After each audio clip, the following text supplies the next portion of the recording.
From the Oregon State University Extension Service, this is Pollination, a podcast that tells the stories of researchers, land managers, and concerned citizens making bold strides to improve the health of pollinators. I'm your host, Dr. Adoni Melathopoulos, Assistant Professor in Pollinator Health in the Department of Horticulture. On a previous episode with educator Ron Spendel, he gave an account of a typical conversation he has with somebody from the public. He says, how many bees do you know? People typically say 3, a honeybee, a bumblebee, and a yellow jacket. And it struck me that we haven't had a show on wasps ever, and social wasps.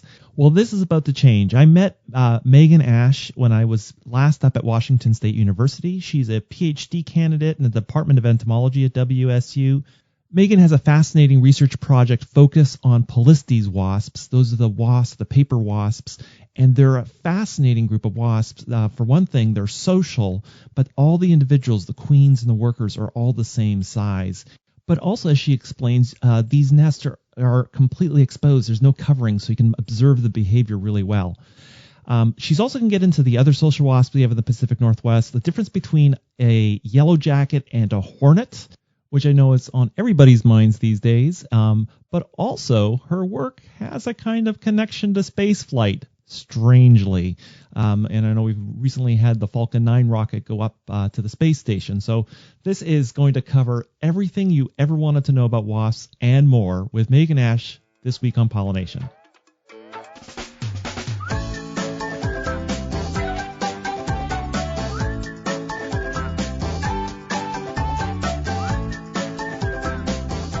Now, when I got this job, people are constantly confusing bees with social wasps. And I suppose this is an honest mistake, as bees are, in fact, an offshoot of a much, much larger pool of wasp genera.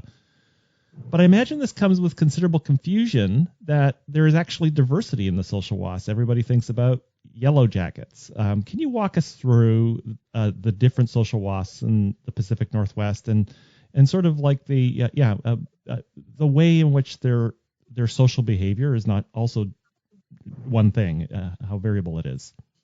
Yeah, absolutely. So the wasps I study are in the family Vespidae. And, when I talk to other entomologists and I go to conferences and then they ask me, hey, what's your research species or what's your research group? I always say wasps. And then I pause and I go, the stinging kind, not the parasitoid kind.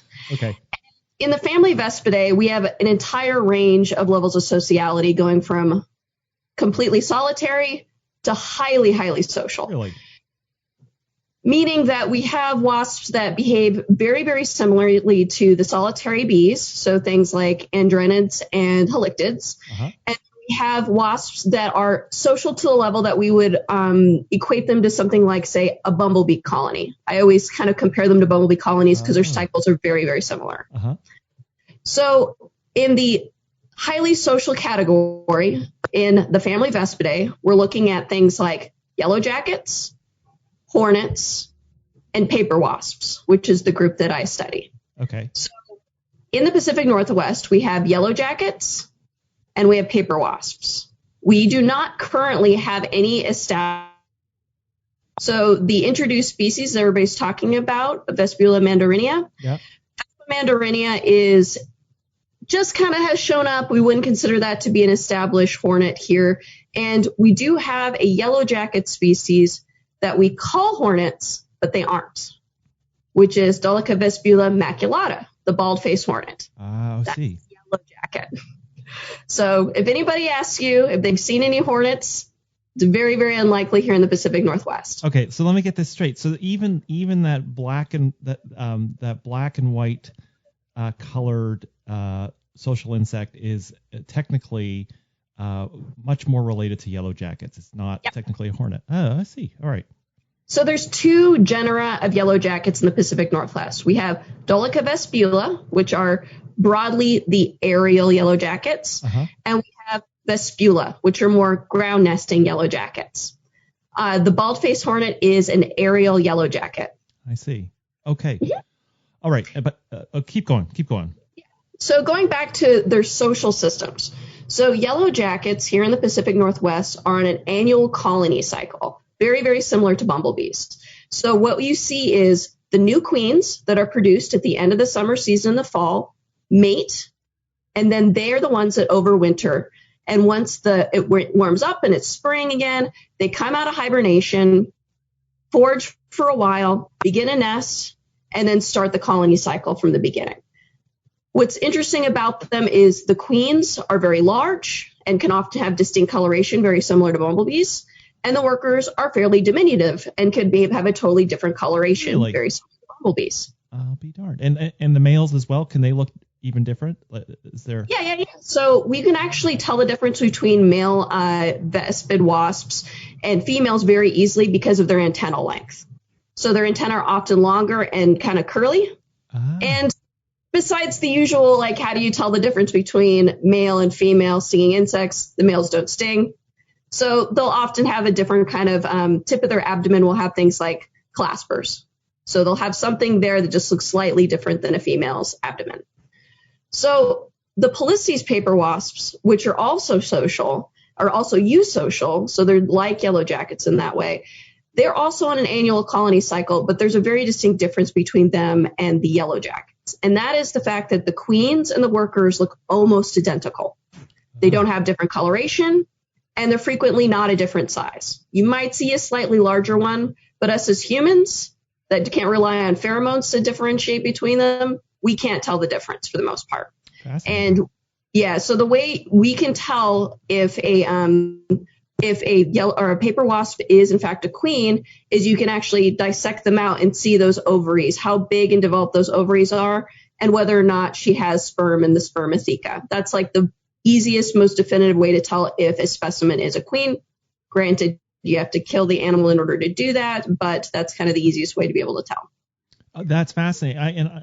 I guess paper wasps are overlooked. People probably see them and think, oh, this is the start of a yellow jacket nest. It's like They see the small pedicel and the little. Tell us a little bit about their life cycle. What and how many species do we have in the Pacific Northwest? So it's interesting. So we actually have a single Polistes paper wasp in Washington State. I'm not totally sure exactly how many species you guys have down in Oregon, but in Washington State, our native paper wasp is Polistes aurifer. And it's part of the Fuscopolistes group. There's actually a bunch of close relatives to it in the south. And it's yellow and brownish in coloration. And its range actually will travel all the way down into Texas, and you'll see a lot of color variability depending upon what range they're in. Oh, wow. However, like many states, if not all the states in the United States, we also have the introduced paper wasp Polistes diminula, which is a European paper wasp that was brought to the United States in the 1970s. Okay. And when you have paper wasp nests on your home, so under your eaves, under your deck, maybe in the side mirrors of your car, that is more than likely Polistes diminula. They're very, very attracted to human dwellings. If you're a beekeeper, this time of year you start seeing them under handholds or stored equipment. They're just they really just start their little nests and away they go. Yeah, they can nest in just about anything, and even though they wouldn't be considered a cavity nester, they do nest in things like pipes and handrails and weird places you don't think they're going to be, and that's often when people get stung, is when they come into contact with something that's partially hidden and they didn't even know it was there in the first place. Our native species, where you say they're not as common? We don't regularly see them. And you're going to find them in central Washington and eastern Washington. I grew up in Olympia, Washington, spent most of my adult life there. You're hard pressed to find the native paper wasp species over there. But what they have on that side of the state, so on the western side of Washington, is Miscasiderus flavitarsus, which is a different genus of paper wasp that we have in the United States. Oh, I'll be darned. Yeah. And there's only, go ahead. No, please go ahead. I was going to say, we only have 3 species of Miscasiderus in all the continental United States, and Washington State has 1 of them. Oh, fantastic. Yes, the other 2 can be found in the southeast, so Miscasiderus cubensis and Miscasiderus mexicanus. Okay, well, walk us through a little bit.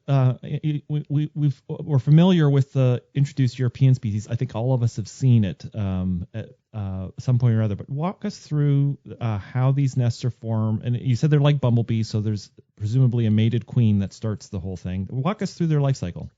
Yeah, so They're on an annual colony cycle, which begins in the spring, where mated queens that were produced in the late summer and were mated in the fall come out of hibernation and begin to forage. So what the queen is doing is she's collecting as much nectar as possible, building up her ovaries, getting her eggs developed.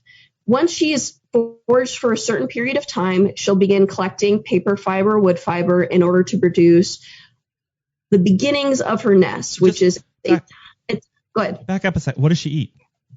Oh, she eats nectar. Oh, really?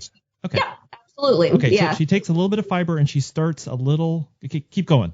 Yeah, so she starts the nest, and it begins with a little tiny petiole, or like a stem, which will be attached to some sort of a surface. And that could be your home, that could be part of a tree, that could be even the stem of like a woodier, bushier plant. And once the stem is made, she begins making a single cell, and then another cell, and another cell. And the cells are hexagonal, just like a honeybee nest. And she'll begin laying eggs. And once the eggs are laid, she now is doing a little bit of foraging still. She's got to consume a certain amount of calories. But once the nest is produced, most of her responsibility is actually just staying on that nest, protecting it, keeping it relatively warm.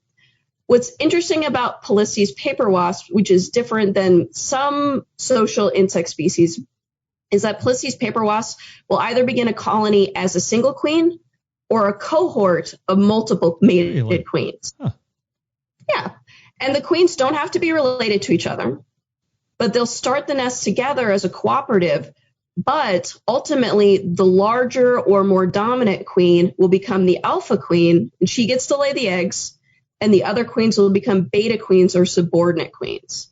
So because of this weird system of multiple queens and the lack of differentiation physically between the queens and the workers, even though paper wasps are considered eusocial, they're considered sort of primitively eusocial, because that sociality isn't as strictly defined as there would be in a bumblebee colony, yellow jacket colony, honeybee colony, ant colony, that sort of thing. Well, that sort of answers the question I really wanted to ask you about. Is I noticed, as being somebody who's come through the honeybee world, that there were, when you go to the social insect meetings, there are whole sections of people who are studying Polistes wasps. And there seems to be, and so this is, I guess, part of it is it really does sort of sit at the crux of the social behavior and its evolution. Tell us a little bit more about this field. I'm barely aware of it, but I know it exists, and I know people really love studying this wasp. Well, it's interesting because, yeah, you're right. It's kind of at a transition point in levels of sociality. They fit the primary three requirements of a eusocial insect, meaning that their reproductive division of labor is present, they have overlapping generations, and they have cooperative brood care. But they don't have a lot of like the cool sexier parts of being social. Like you're not seeing awesome like warriors with big horns, and you're not seeing like any sort of like very, very distinctive like responsibilities within the worker caste, that kind of thing that you're seeing in other groups where you're like, man, that's really, really interesting. It kind of feels almost more like a co-op where there's a queen and then there's workers, but there's a level of flexibility there that you don't see in some social groups. And depending upon the colony and depending upon how many queens that are inseminated started the colony, you could see things like an alpha queen dying and a beta queen taking over, which is different than some social insects. So what's also interesting, and one of the other reasons why they're a very, very attractive system to study, is because you think about the design of the nest. So the nest for paper wasps, which I didn't mention earlier, is once they start that little petiole in those cells, it gets bigger and bigger and bigger throughout the colony season, but it always is kind of on a plane. So it's just one comb, and the comb is exposed. It doesn't have an envelope, meaning it doesn't have like that paper shield that covers things like yellow jacket nests. So as a researcher, you can do very little manipulation and actually just sit there and watch them do their thing. It's not like honeybees where you're like, oh, I got to build an observation hive. I got to figure out a way to actually get in there and see what's going on inside. It's open. It's exposed. Like you could theoretically just paint the queen and let her do her thing, and you'll always know where she's at and what she's doing and all the workers that are there, and you can count the number of cells and actually track colony develop throughout the season. It's a very transparent kind of a very transparent system. It's very easy to monitor. I have two quick questions. First one, how big do these nests get before they finish the cycle?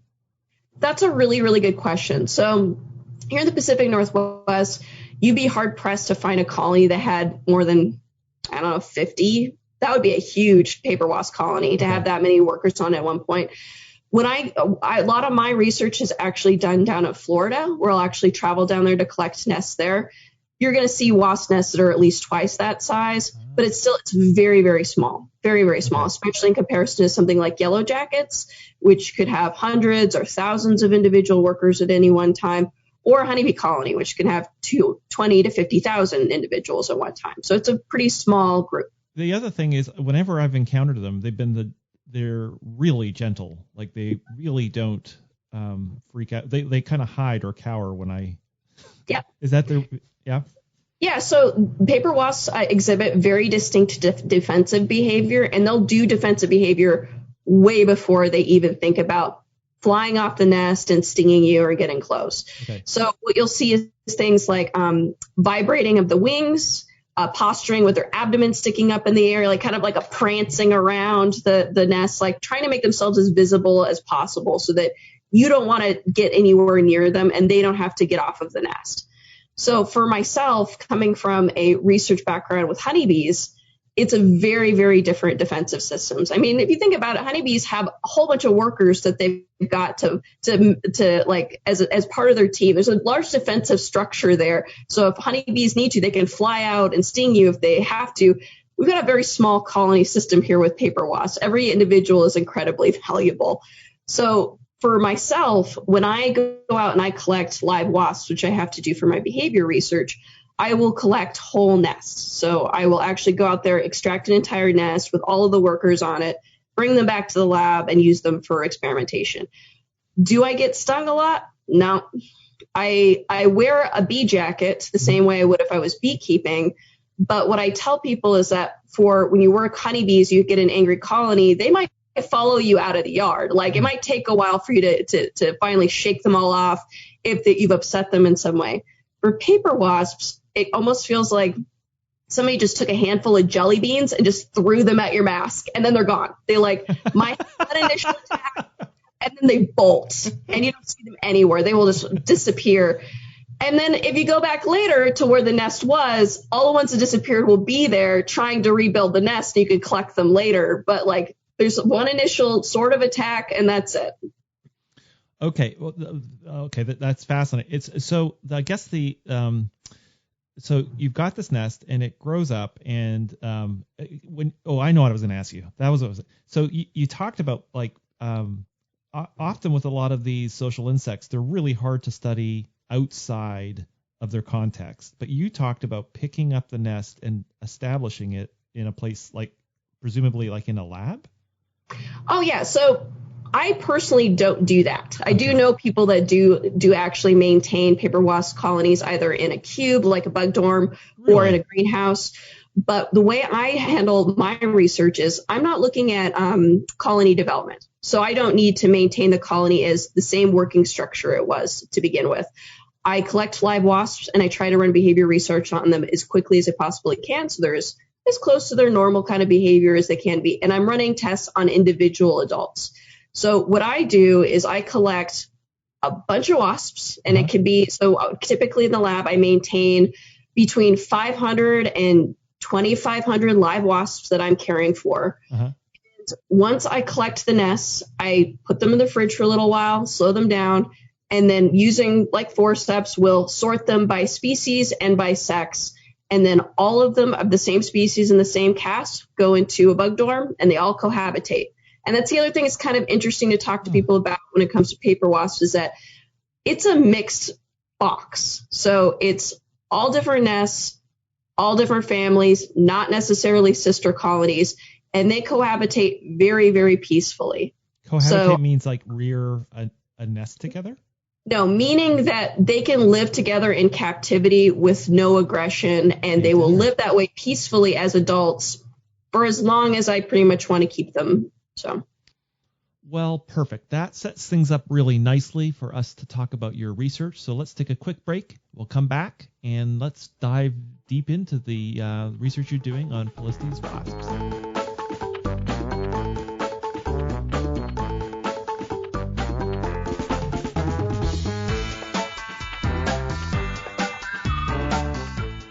Okay, we are back. So we heard about you with these fridges full of different Polistes wasps of different species, and you're making trips to Florida. What on earth is going on? What's your project all about? So my project is really interesting and very, very unique. So at WSU, where I am currently a graduate student, we're dealing mostly with agricultural-based research. My research is kind of way out of left field, but it's a legacy project that was originally started with alumni from WSU. So my boss, Peter Landel, who recently passed away last December, he was a WSU alumni, and he actually worked with the very famous Roger Akery on yellow jackets while he was here doing his PhD. After he completed his PhD, he started a career with the United States Department of Agriculture, which went from California to Florida back to Washington State. Okay. Well, while he was in Florida, he worked at the office in Gainesville, and while he was in Gainesville, he got a request for help from NASA. From NASA? Yeah, from NASA. Oh, okay. What was going on is that at NASA at Cape Canaveral, they were experiencing problems with paper wasps swarming the launch towers on the facility. So they were getting these huge wasp populations, and they wanted somebody from the United States Department of Agriculture to come out there, try to figure out what's going on, and help provide them with some advice on how to control them. So, oh my God.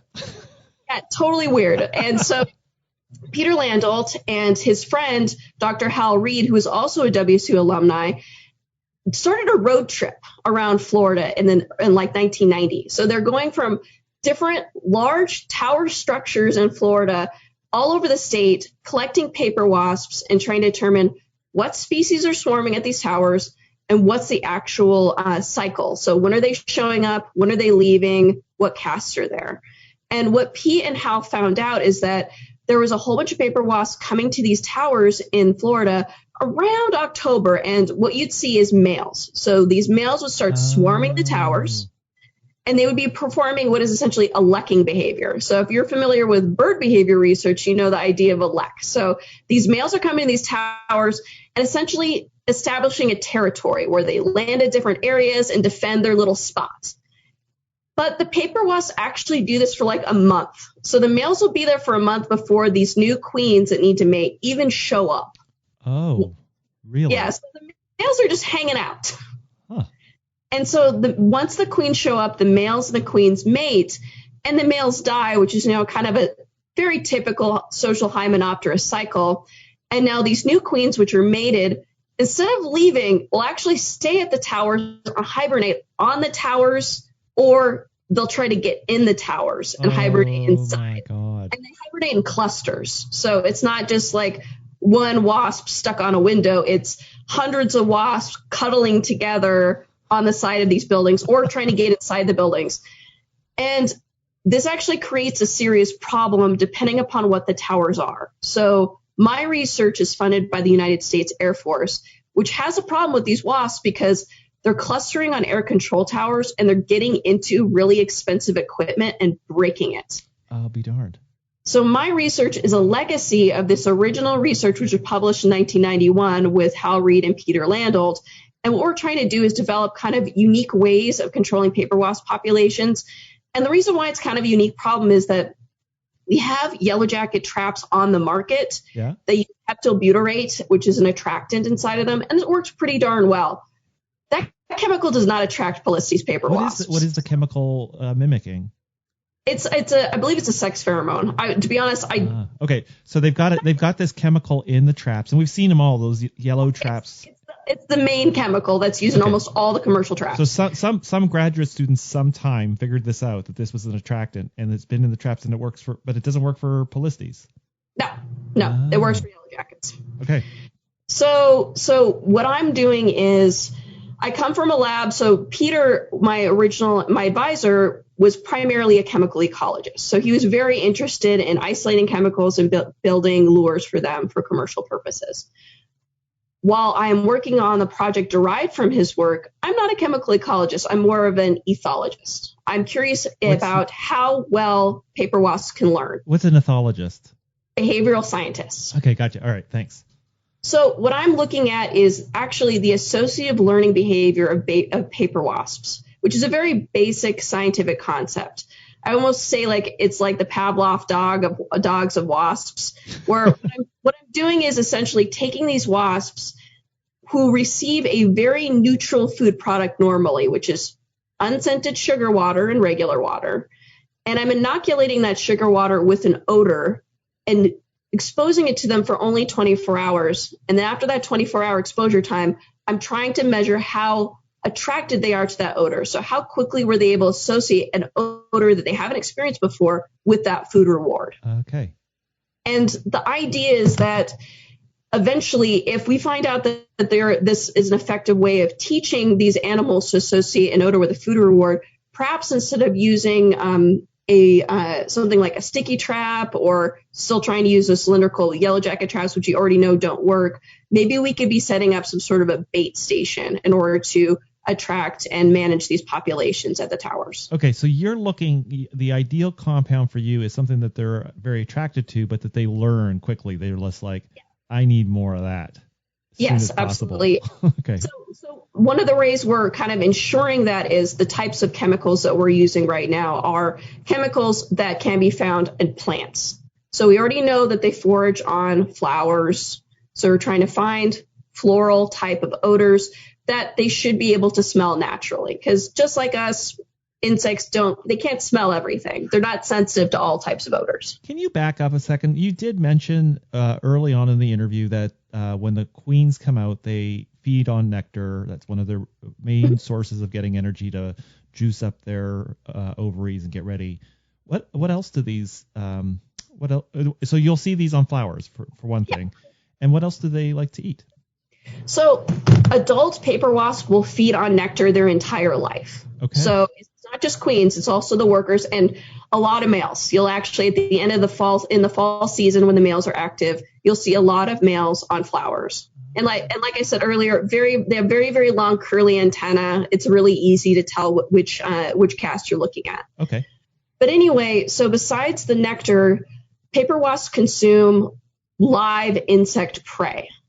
So the adults, which have that nice constricted wasp waist, might, chew up the insect a little bit, enjoy a little bit of that insect juice, but not consuming the larger, like crunchier parts of the insect. They can't digest that type of food. However, they'll actually take insect prey and bring it back to the nest and feed that to the larva. Wasp larvae have a fully sclerotized head, unlike something like a honeybee, where it's like they got a little soft little body and all they can do is just kind of like swim around and slurp drink sweet juices. Yeah. The actual wasp larva, they have like mandibles. Like they can actually chew up crunchy food. So that most of that insect prey is actually coming back to the nest to feed to the immatures. Okay, so that's fascinating. Okay, so this is the reason why floral odors make a lot of sense in your research, because that is a major source of food for the adults and the males, for example, who you're really trying to find. Okay, all right, cool. So how's it going? It's going really, really well. So one of the interesting things that we're seeing is not only are the wasps capable of associating a unique odor with a food reward very quickly. So like I said earlier, they're only getting a 24-hour exposure time. But even in that 24 hours, they're learning, wow, if I smell this, I'm going to get something great. But what's interesting is we've got distinct castes within Polistes wasp, just like you have distinct castes in honeybees and bumblebees. So the way that my research is being performed is I'm actually isolating the distinct castes, which I collect at different times of the year, so I can kind of ensure that I'm getting the correct caste, and then testing them individually. So I'm isolating a species and a caste and running all the experiments, and then after a few months, same species, different caste. After a few months, same species, different caste. So when I run these experiments, the interesting results I'm getting aren't that a lot of the wasps are capable of learning. It's that different castes are better at learning than others. So the spring queens, which are initiating the nests, and the workers, both of which have to forage for multiple types of resources, are really, really good at associating those odors with the food reward. The males, which don't have to provide any sort of forage or bring back any sort of resources back to the nest, and the fall gynns, which are only interested, these are the fall queens, they're only interested in essentially eating, taking care of themselves, and then hooking up, and then hibernating. They aren't very good learners. So there's actually a difference in the ability to associate a odor with a food reward depending upon the cast, which is probably the most interesting thing we're coming up with right now. And this is consistent across the species? Yeah. Wow, that's a great finding. That's an amazing finding. And it makes sense. I mean, if you think tell me about how it makes sense. Yeah, it makes sense with their behaviors, because if you think about which these casts are actually going out and foraging for food, and actually would have to be discriminating about what kind of food products they're bringing back, it would be the workers and the spring queens, because the spring queens are doing a lot of the same tasks the workers are doing until the first batch of workers shows up and she can just focus on laying eggs. So behaviorally, they're very, very similar in comparison to the fall gynns or queens and the males. Oh, those are great findings. The other question I have are I guess the ideal compound would be one that attracts everything. Yeah. Are they very species specific in their preferences or in their learning? I haven't found that at this point. Okay. So right now I'm only testing 3 odors, mostly because it's even with just 3 odors, the volume of the project is astronomical. So I'm going out, I'm collecting live animals, I'm taking care of the live animals, I'm inoculating them, so I'm creating a control group and a treatment group, and then I'm running them individually through a flight tunnel in order to run these behavior experiments. So in a single day, I can only test about 36 wasps, and every experiment requires 72. So I'm racking up numbers so fast. So, folks, in a few years, when you get these Polistes wasp traps, just appreciate this. Absolutely. Okay. So the other thing I think I just wanted to sort of remark on is Peter Landolt is a huge figure in the Pacific Northwest, and he passed away recently. You are. Tell us a little bit about at ESA this year. They're going to be organizing a session. Tell us a little bit about that session. Yeah, so I think everybody's pretty disappointed that we're not going to be able to be in person, but I think ESA made a really good, safe decision to have the conference this year be all digital. And I'm hoping that allows for participation from people that wouldn't necessarily get to participate otherwise. So my advisor, Dr. Peter Landolt, passed away in December this year, and it was a complete surprise to the entire community. And my friend, Dr. Rob Mahar, who works at the USD office in Gainesville, and I are putting together a memorial symposium for Pete. And I'm hoping to get as many people to attend digitally as we possibly can. And what's cool about it is Peter was a chemical ecologist, and he worked on a whole bunch of systems. Specifically, he was interested in solving agricultural problems, but he worked with Coleopterus and Lepidopterus and Hymenopterus. And because he had such a large network, we've been able to call on a bunch of different types of people to talk about their research for the symposia. And we're going to be looking at people that are all different stages of their career, from emeritus level kind of professors all the way to graduate students. So it's cool. It's a really neat diversity. And it's also a lot of national diversity, because Pete traveled a lot when he was kind of like at the beginning of his USDA career. So he's got contacts all throughout the continental United States. So it's a really interesting group of people, and it should be a really nice symposia. Fantastic. And I know there's just a call for papers and stuff are just coming out. So as you prepare for Entomological Society of America this year, I'm going to definitely attend. It sounds like a fascinating symposium. Okay, well, we have one last section. It's not that scary. It's the question period. So let's take a quick break. We'll come back, and I've got 3 questions for you that we ask all our guests.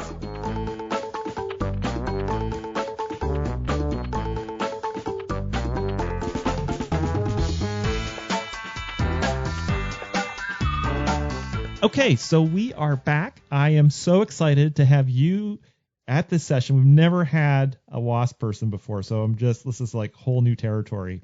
And so first thing I'm really excited about is your book recommendation. What for all of us out there really curious about wasps. What do you got for us? Okay, so I got a couple of answers because I think that, as entomologists, we have different kind of needs and we have different levels of interest in these subjects. So if I was going to pick a general book for learning about both social and solitary wasps that kind of gives you the best ground floor, I would pick Philip Bradbury's Wasps. Okay, who are the authors? Published in 1973. It's a thick book, but you know what? It's only $25 if you get it used online. Bradbury. So J. Philip Bradbury is the author of this book. And it is a really, really good, general survey of life history, information, and biology of wasps. Great. So that would be my number one recommendation. If you're getting into wasps and you want something to get some really good general knowledge, that would be the book I'd go to first. Great. I'm looking forward to that. That's a really great book recommendation. Awesome. Well, I actually have a few more books I want to recommend really fast as well. So the next one I'm going to talk about is The Yellow Jackets of North America by Roger Akery. And Roger Akery was actually a faculty member at WSU, which is really cool. And my boss, Peter Landolt, he actually was a co-author on this publication when he was a graduate student, which makes it really special for me. And so The Yellow Jackets of North America, The Yellow Jackets of America North of Mexico was a USCA publication, and it is a great book if you need to do any sort of yellow jacket ID in the U.S., and the diagrams are absolutely amazing. Yeah, I remember it's got those beautiful side by side. You can really you can really compare the different species. It's so useful. The drawings are remarkable and very focused. Yeah, as an entomologist, it's a really practical textbook to have in your library. But also, if you're doing any sort of outreach with anybody like pest management specialists or anyone who needs to be able to differentiate these species, it's a really, really great resource to show those type of diagrams to those people. Okay. So if you're not identifying yellow jackets in the U.S., but you need to identify other types of Vespid wasps, so things like paper wasps, the next book I would highly recommend is The Social Wasps of the Americas, excluding the Vespinae. So this means that yellow jackets are not going to be in this book and hornets are not going to be in this book. This is, of the books I'm recommending, the pricier one. I have a library checkout, and it was published in 1978. So if you're looking for it, you're going to have to get an older copy of that one. But it is a really, really good identification guide as well. Those are so great. Thank you. We really did need you to kind of give us the whole swath of it because we haven't had any wasp people on the show before. Thank you so much. Okay, so the next question I barrage my guests with is, do you have a go-to tool for the kind of work that you do?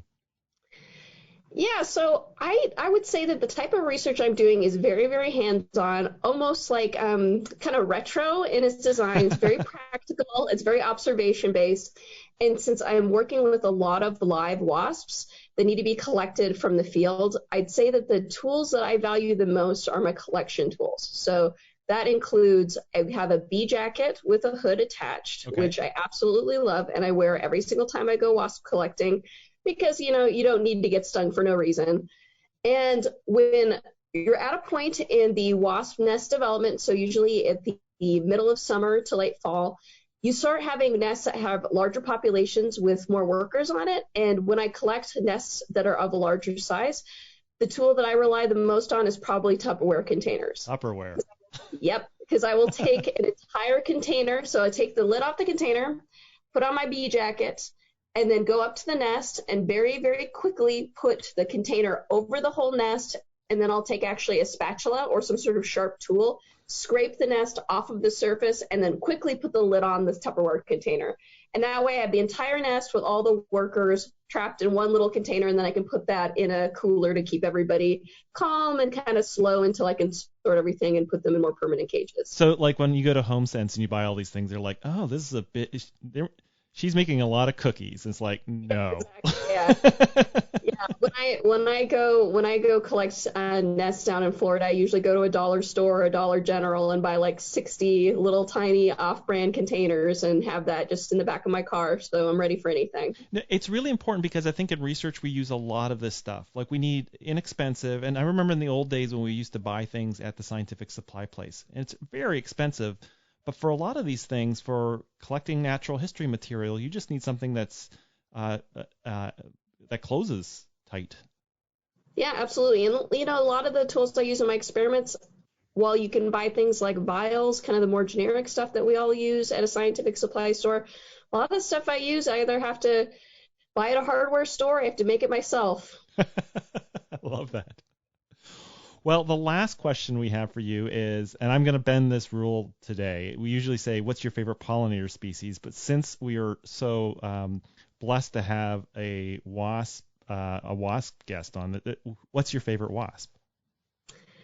Well, I'd say that probably my favorite wasps are the paper wasps I study, so the genus Polistes, but I spend all my time with them every day. So if I was going to pick another wasp, I would pick sand wasps, which are in the group Bembex. So they're in the family Croconidae. I just think they're such an interesting looking wasp.